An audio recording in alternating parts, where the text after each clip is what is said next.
5 കൊല്ലമാണ്. 5 കൊല്ലം കൊണ്ട് മുതലും പലിശ അടച്ചു തീർക്കണം. 2150 കോടി രൂപ എടുത്തിട്ട് 1045 രൂപ പലിശയാണ്.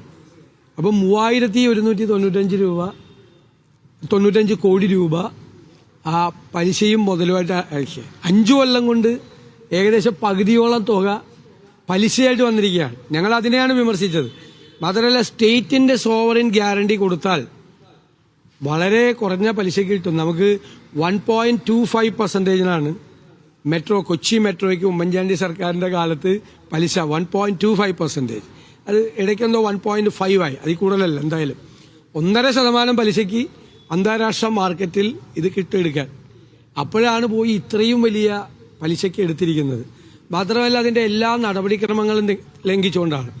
ഭരണഘടനയുടെ 293(1) വകുപ്പ് അനുസരിച്ച് ആ വകുപ്പിനെ ലംഘിച്ചുകൊണ്ടാണ് ഇത് എടുത്തിരിക്കുന്നത്. മാത്രമല്ല, SNC ലാവലിനുമായി ബന്ധമുള്ള CDPQ എന്ന കമ്പനിയിൽ നിന്നാണ് ഇത് ചെയ്തിരിക്കുന്നത്. അന്നത്തെ ധനകാര്യമന്ത്രി നൽകിയ വിശദീകരണം മുഴുവൻ തെറ്റായിരുന്നു. ഇപ്പം അദ്ദേഹം പറയുന്നത് തെറ്റാണ്. അത് കാനഡയിലെ ക്യൂബക് പ്രവിശ്യയിലെ പ്രൈവറ്റ് പ്ലേസ്മെന്റ് ആയിട്ടാണ് ഇത് നടത്തിയത്. എന്നിട്ട് ഇതൊക്കെ വാങ്ങിച്ചു കഴിഞ്ഞിട്ട് പിന്നെ ലണ്ടനിൽ പോയി മുഖ്യമന്ത്രി മണിയടിക്കാൻ മാത്രമാണ് ചെയ്തത്. ഈ മണിയടിച്ചത് വലിയ സംഭവമായിട്ടൊന്ന് കൊട്ടിഘോഷിച്ചു. ആദ്യത്തെ മുഖ്യമന്ത്രിയാണ് മണിയടിക്കുന്നതെന്ന് പറഞ്ഞു. അത് അവിടെ ബോണ്ട് നിക്ഷേപിക്കുന്ന ഏത് കമ്പനിയുടെ തലവനും അവിടെ 1.5 മണിക്കൂർ 2 മണിക്കൂർ നേരം മണിയടിക്കാനുള്ള സമയമുണ്ട്. മുഖ്യമന്ത്രി എന്നുള്ള നിലയിൽ അദ്ദേഹം അല്ല മണിയടിച്ചത്, കിഫ്ബിയുടെ ചെയർമാൻ എന്നുള്ള നിലയിലാണ് പോയി മണിയടിച്ചത്. അതിന് കേരളം മുഴുവനുള്ള കൊട്ടിഘോഷിക്കപ്പെട്ട ലണ്ടനിലെ സ്റ്റോക്ക് എക്സ്ചേഞ്ചിൽ മണിയടിച്ച ആദ്യത്തെ മുഖ്യമന്ത്രി എന്നെല്ലാം പറഞ്ഞ് കൊട്ടിഘോഷിച്ച് ഇല്ലാത്ത കാര്യങ്ങൾ PR ഉണ്ടായിരുന്നു ഇത് മുഴുവൻ നടത്തിയിരുന്നത്. ഇതിന്റെ പുറയിൽ അഴിമതി ഉണ്ടായിരുന്നു. ഇപ്പോൾ ED 3 കൊല്ലം കഴിഞ്ഞിട്ട് ഈ തെരഞ്ഞെടുപ്പ് അടുക്കുമ്പോൾ നോട്ടീസ് അയച്ച് എന്താണെന്ന് എനിക്കൊരു പിടിയും കിട്ടുന്നില്ല. കാരണം അത് കരുവന്നൂർ ബാങ്കിൽ കഴിഞ്ഞ പാർലമെന്റ് ഇലക്ഷന്റെ തൊട്ട് മുമ്പ് ഇതുപോലെ ഒരു നോട്ടീസ് അയച്ചിരുന്നു. അന്ന് ഞങ്ങൾ പറഞ്ഞ മറുപടി, പ്രതിപക്ഷം പറഞ്ഞത് അത് തൃശൂർ പാർലമെന്റ് തെരഞ്ഞെടുപ്പ് മാത്രം ലക്ഷ്യമാക്കിയിട്ടുള്ള ഒരു ഭയപ്പെടുത്തലാണ്. ഇതിപ്പോൾ ലോക്കൽ ബോഡി ഇലക്ഷൻ നടക്കുന്നതിന്റെ ഒരു 10 ദിവസം മുമ്പ് നോട്ടീസ് അയച്ചിരിക്കുന്നതും CPM-നെയും മുഖ്യമന്ത്രിയും ഒന്ന് പേടിപ്പിക്കുന്നതിന് വേണ്ടിയിട്ടാണ്. അല്ലാതെ ED ഒന്നും ചെയ്യില്ല. ED ബാക്കിയുള്ള ഇന്ത്യയിലെ രാഷ്ട്രീയ എതിരാളികളെ മുഴുവൻ വേട്ടയാടുമ്പോൾ ഇവിടെ ഇടയ്ക്ക് ഇങ്ങനെ ഒരു നോട്ടീസ് അയച്ച് ഭയപ്പെടും. ഇന്നാളൊരു നോട്ടീസ് പോയല്ലോ, ആ നോട്ടീസിനെ കുറിച്ച് യാതൊരു വിവരവും ഇല്ലല്ലോ. വേറെ മുഖ്യമന്ത്രിയുടെ വീട്ടിലേക്കൊരു നോട്ടീസ് പോയല്ലോ, ആ നോട്ടീസിനെ കുറിച്ച് പിന്നെ യാതൊരു വിവരം. അപ്പം ഇത് തെരഞ്ഞെടുപ്പ് അടുക്കുമ്പോൾ CPM-നെ ഭയപ്പെടുത്തുന്നതിന് വേണ്ടി CPM ഭയപ്പെടാറുണ്ട്. തൃശ്ശൂർ പാർലമെന്റ് ഇലക്ഷനിൽ ഈ കരുവന്നൂർ ബാങ്കിന്റെ കാര്യവും മറ്റു കാര്യങ്ങളും എല്ലാം വന്നുകൊണ്ട് CPM-നെ ഭയപ്പെടുത്തി അവിടെ അവരെ വിധേയരാക്കി BJPക്ക് ജയിക്കാനുള്ള സാഹചര്യം ഉണ്ടാക്കിയതുപോലെ കേരളത്തിൽ BJPയെ സഹായിക്കാൻ വേണ്ടിയിട്ടുള്ള പേടിപ്പിച്ച് CPM നേതൃത്വത്തെ പേടിപ്പിച്ചുണ്ടാക്കുന്ന ഒന്നല്ലാതെ ഞാൻ കൂടുതലൊന്നും ചെയ്യില്ല. കാരണം അത് അണ്ടർസ്റ്റാൻഡിംഗ് ആണെന്നല്ല ഞാൻ പറഞ്ഞത്, ഭയപ്പെടുത്താൻ വേണ്ടിയിട്ടാണ്. തെരഞ്ഞെടുപ്പിന് തൊട്ട് മുമ്പ് ഒന്ന് പേടിപ്പിക്കുക. അപ്പൊ പേടിച്ചു പോകുന്നുണ്ട് ഇവര് പേടിച്ചു പോകുന്നുണ്ടെന്ന് അവർ മനസ്സിലാക്കിയതുകൊണ്ട് അതിന്റെ അപ്പുറത്തേക്ക് പോവില്ല. അതിന്റെ അപ്പുറത്തേക്ക് പോവാതെ എല്ലാ ED കാര്യങ്ങളും എല്ലാ കേന്ദ്ര ഏജൻസികൾ അന്വേഷിച്ച കേരളത്തിലെ കേസുകളെല്ലാം ഇവർ സെറ്റിൽ ചെയ്തിട്ടുണ്ട് അതാത് കാലത്ത്. ഇടയ്ക്ക് തെരഞ്ഞെടുപ്പ് വരുമ്പോൾ ഭയപ്പെടുന്നതാണ്. ഇതിന്റെ അകത്ത് ഒരു അഴിമതിയുണ്ട്, നടപടിക്രമങ്ങളിലെ പാളിച്ചയുണ്ട്, ഒരുപാട് ഭരണഘടനാപരമായ വയലേഷൻ ഉണ്ട്, ഒരുപാട് കാര്യങ്ങളുണ്ട്. പക്ഷെ ഇതുവരെ ഇത്രയും നാളായിട്ട് ഈ ആരോപണം നമ്മൾ ഉന്നയിച്ചതിന് ശേഷവും ഒരു വിധത്തിലുള്ള നടപടിയും ചെയ്തിട്ടില്ല. ഇപ്പോൾ ഇലക്ഷൻ തൊട്ട് മുമ്പ് ചെയ്യുമ്പോൾ നമുക്ക് അങ്ങനെ കാണാൻ പറ്റുള്ളൂ.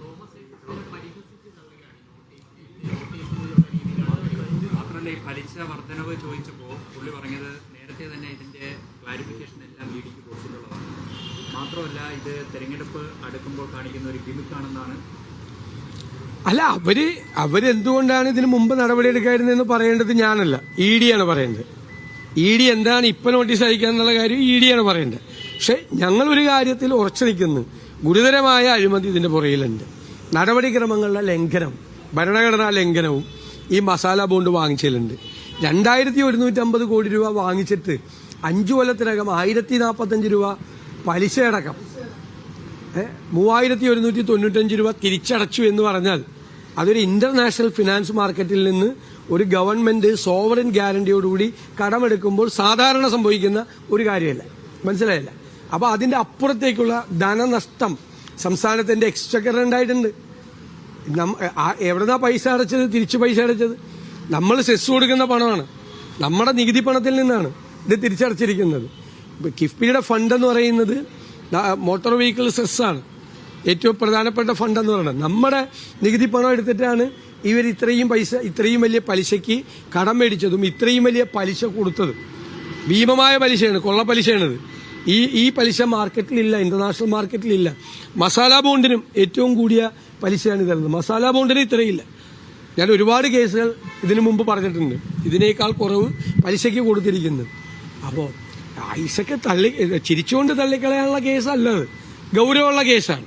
അദ്ദേഹത്തിന് പൊതുവെ അദ്ദേഹത്തിന് അങ്ങനെയല്ലേ പറയാൻ പറ്റുള്ളൂ. അദ്ദേഹത്തിന്റെ നേതൃത്വത്തിലാണ് ഇത് ചെയ്തിരിക്കുന്നത്. കോടതി പറഞ്ഞ അതല്ല, ഞാൻ മന്ത്രി എന്ന നിലയിൽ എനിക്കൊരു ഉത്തരവാദിത്വമില്ല, അത് കിഫ്ബിയാണ് ചെയ്തതെന്നാണ് കോടതിയിൽ പറഞ്ഞത്. കോടതിയിലും CPM പറയുന്നത് മുഖ്യമന്ത്രി കിഫ്ബിയുടെ ചെയർമാൻ ആയതുകൊണ്ട് മാത്രമാണ് നോട്ടീസ് കിട്ടിയത്, അതിനപ്പുറം മുഖ്യമന്ത്രി ഇക്കാര്യത്തിൽ പങ്കില്ല, ഇക്കാര്യത്തിൽ വിശദീകരണം നൽകിയാൽ. ഞാൻ ചോദിക്കട്ടെ, അങ്ങനെ അല്ലല്ലോ അന്ന് ക്യാമ്പയിൻ ചെയ്ത്? അന്ന് ലണ്ടൻ സ്റ്റോക്ക് എക്സ്ചേഞ്ചിൽ മണിയടിച്ച ലോകത്തിലെ ആദ്യത്തെ മുഖ്യമന്ത്രി എന്നൊക്കെ പറഞ്ഞ് ക്യാമ്പയിൻ ചെയ്തപ്പോൾ ഇത് ഓർത്തില്ലേ? ആ മുഖ്യമന്ത്രി മണിയടിക്കാൻ പോകുന്നതിന് മുമ്പ് കിഫ്ബി എന്ന് പറയുന്ന സംസ്ഥാന ഗവൺമെന്റിന്റെ കീഴിലുള്ള സ്ഥാപനമല്ലേ, അദ്ദേഹം മുഖ്യമന്ത്രിയായിരുന്ന ഒരു സംസ്ഥാനത്തിന്റെ സോവറിൻ ഗ്യാരണ്ടി കൊടുത്തിട്ടാണ്. നിങ്ങൾ ആരെങ്കിലും വഴി കൂടി പോകണവന് പോയി ഗ്യാരണ്ടി കൊടുക്കുമോ? നിങ്ങളൊരു കോപ്പറേറ്റീവ് ബാങ്കിൽ ഒരാൾ ലോൺ എടുത്ത് നിങ്ങൾ പോയി ഗ്യാരണ്ടി കൊടുക്കുമോ? നിങ്ങളുടെ സ്ഥലം വെച്ചിട്ട് നിങ്ങൾ ഗ്യാരണ്ടി കൊടുക്കണം. വഴി കൂടി പോകണവന് ഗ്യാരണ്ടി കൊടുക്കുമോ നിങ്ങൾ? അപ്പം നിങ്ങൾ പരിശോധിച്ച് നിങ്ങളുടെ വല്ല സുഹൃത്തോ ബന്ധുവോ അല്ലെങ്കിൽ നിങ്ങൾക്ക് 100% ഉറപ്പുണ്ടാവും തിരിച്ചടയ്ക്കുമെന്ന്, എങ്കിലല്ലേ നിങ്ങൾ. എന്തോയില്ല, സർക്കാരിന്റെ സോവറിൻ ഗ്യാരണ്ടിയാണ്, സ്റ്റേറ്റിന്റെ ഗ്യാരണ്ടിയാണ് ഈ 2150 കോടി രൂപയ്ക്ക് അവിടെ സ്റ്റോക്ക് എക്സ്ചേഞ്ചിൽ കൊടുത്തിരിക്കുന്ന, മനസ്സിലായേ? എന്നിട്ട് അത് കിഫ്ബിയാണ്, ഞങ്ങൾക്ക് യാതൊരു ബന്ധമില്ലെന്ന് വെച്ചാൽ അപ്പോൾ ഇയാൾ അന്വേഷിക്കാതെ പോയി ഇദ്ദേഹം മണിയടിച്ചെന്തിന് സ്റ്റോക്ക് എക്സ്ചേഞ്ചിൽ പോയി. എന്നിട്ട് എന്തായിരുന്നു അന്ന് PR സ്റ്റണ്ട്, ലോകത്തിലെ ആദ്യത്തെ മുഖ്യമന്ത്രി എന്നൊക്കെ പറയും. ഇപ്പൊ പറയും ഒരു ബന്ധമില്ല, ഏതോ കിഫ്ബി എന്ന് കൂടി ചോദിക്കായിരുന്നു നമ്മുടെ ഭാഗ്യം. ഏതോ ഒരു കിഫ്ബിയുടെ ഇതിനാണ് പോയത്, ബന്ധമില്ല എന്ന് പറയാം. ഒഴിഞ്ഞു മാറാൻ പറ്റില്ല. ഒഴിഞ്ഞു മാറാൻ പോയാൽ അത് വലിയ തമാശയായി മാറും. കിഫ്ബി വലിയ അഭിമാനമായി കൊണ്ടു നടക്കുന്ന ആളുകൾ ഇപ്പൊ ഏതോ ഒരു കിഫ്ബി ലോൺ എടുത്തതിന്റെ പേരിൽ എനിക്ക് നോട്ടീസ് വന്നു എന്ന് പറഞ്ഞാൽ മലയാളികളെ ഇങ്ങനെ ചിരിപ്പിക്കരുത്. എനിക്ക് അത്രേ പറയാനുള്ളത്. ഞങ്ങളിങ്ങനെ ചിരിപ്പിക്കരുത്.